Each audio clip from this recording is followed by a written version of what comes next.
Hello there my friends, and it's time for Advanced Heavy Assault Guide. In this tutorial I'm gonna go in detail of all the equipment that you can get for your heavy assault, and also strategy that comes along with it. And so let's start with the weapons. Since there are a lot of weapons to cover, I'll cover only the most important, which I feel I should describe to you. And as for primary weapons, as a default weapon you get Orion. This weapon is the fastest shooting out there.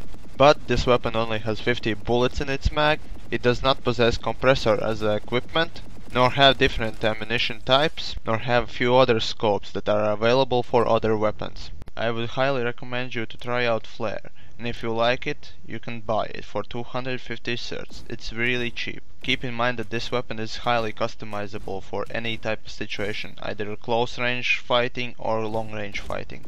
You can even use its semi-automatic mode and 6x scope to snipe. There's also a semi-automatic rifle called Eidolon. This rifle is for precise shots, so if you are not good with aiming, please do not take it. And if that's the case, you should try out Leisure. This weapon, instead of launching bullets, launches explosive projectiles. This weapon is great for cover fire, and also for clearing buildings. You ask why clearing buildings? It's quite simple. When enemies receive some damage, even a little bit, they will start moving around, and therefore getting out of the cover and make them visible for your teammates to kill. Or yourself, for that matter. But keep in mind two things. First, this weapon's projectiles are traveling very slowly and they are very well visible, especially at night, so enemies will be sure to see where you are shooting from. Second, remember that this weapon's projectiles deals a lot of damage and in a big radius, so be sure not to shoot it around yourself. But keep in mind also this, that this weapon can't hurt any aircraft or vehicle, except for flash and ESFs. And so for the last bunch of weapons we have shotguns. I would definitely recommend using these weapons inside doors or in biolabs, because those are close quarters. Though it is true you can use slug shots instead of normal ammunition, but LMG and battle rifles are more efficient at mid-range and long range. I would recommend you to use 3.4 holo zoom scope for LMG, since it's very easy to see on any environment. Also, I would recommend you to use compressor to reduce your recoil. Of course, depending on the situation, don't forget that some of the weapons has different firing modes, so use the correct firing mode at correct situation to be more efficient. Also, keep in mind, if you're making long range shots, you don't have to move your mouse every time you shoot. Wait until the recoil effect has ended and your mouse will be returned at the same position you were shooting from. This you must keep in mind also when you're shooting with your rocket launcher. If you're trying to make a bombardment or any other artillery shot, just don't change your mouse position if you have hit the enemy. And so let's move on to the pistols. Depending on your playstyle, either you like to be precise or you like to spam bullets a lot, you should pick up whichever pistol you think would benefit you most. Luckily for this guide today, Sony introduced the two new pistols, Commissioner and Underboss. Both of these pistols are basically the same. They both have 6 rounds in their clip. Of course they can take out enemy in 2 shots on the head or 3 shots in the body. But they both differ in small ways. One shoots faster, other one is stronger. And so let's move on to the rocket launchers. As a default you get S1, which is quite a good rocket launcher by itself. It can take out enemy tank from the back, of course, with 2 shots. But I would recommend you to buy Nemesis. Reason for that is that this rocket launcher also has a lock-on ability for aircrafts. Difference between S1 and Nemesis projectiles is that Nemesis projectile travels a little bit slower and deals a little bit less damage, but it has lock-on abilities, and you still can use it as a dumbfire rocket. Reason why I'm not recommending Annihilator is that most of the time enemy tanks or vehicles are standing still, so it's quite easy to hit them, so there is no need for vehicle lock-on. And moving on, there are 3 types of personal shields for heavy assault class you can choose from. The default shield you get is Nanite Mesh Shield, which regenerates the fastest of all through certification process.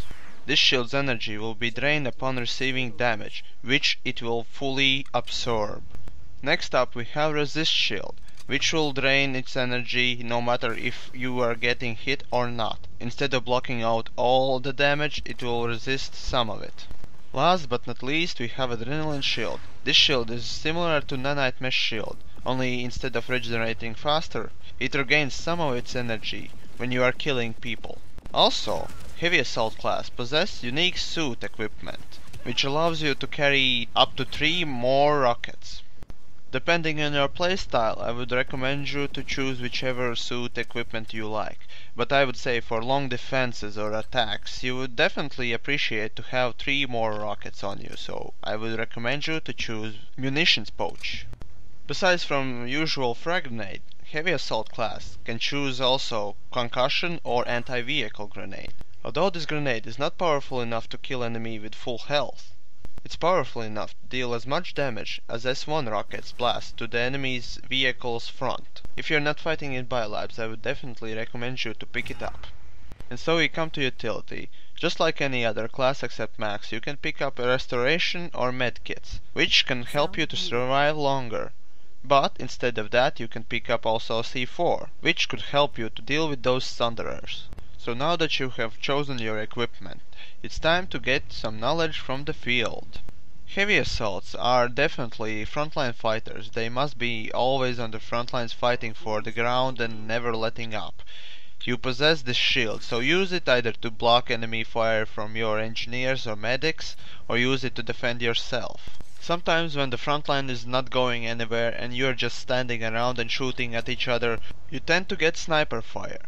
And when you get hit, or you get killed by sniper, remember next time to look around and not stand around. Just keep on moving once in a while, because those snipers will keep on killing you unless your teammates or yourself will take care of that. Not always you can get to your destination safe and quickly, and you literally must make a leap of faith. This is where your shield will come in as a landing gear. When you must jump from high places, use your shield and the last second trigger it to absorb the damage.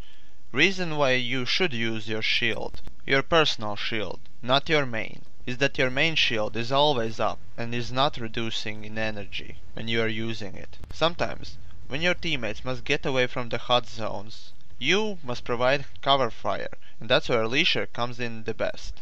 When you're approaching buildings that you suspect enemies could be hiding inside, you must be first one to go inside and let everyone else either flank the building or just come after you, because you can take a punch and deal a punch.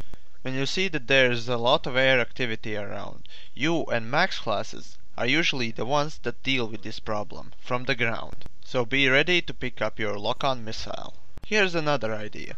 When you are suspecting that enemies will attack you, place some C4s on the road that you suspect enemies will come from. Use them as the tank traps or just mines, and blow them up when enemy is the closest. Also, one of your moral duties is to deal with enemy thunderers, if you can, with grenades, C4 or rocket launcher.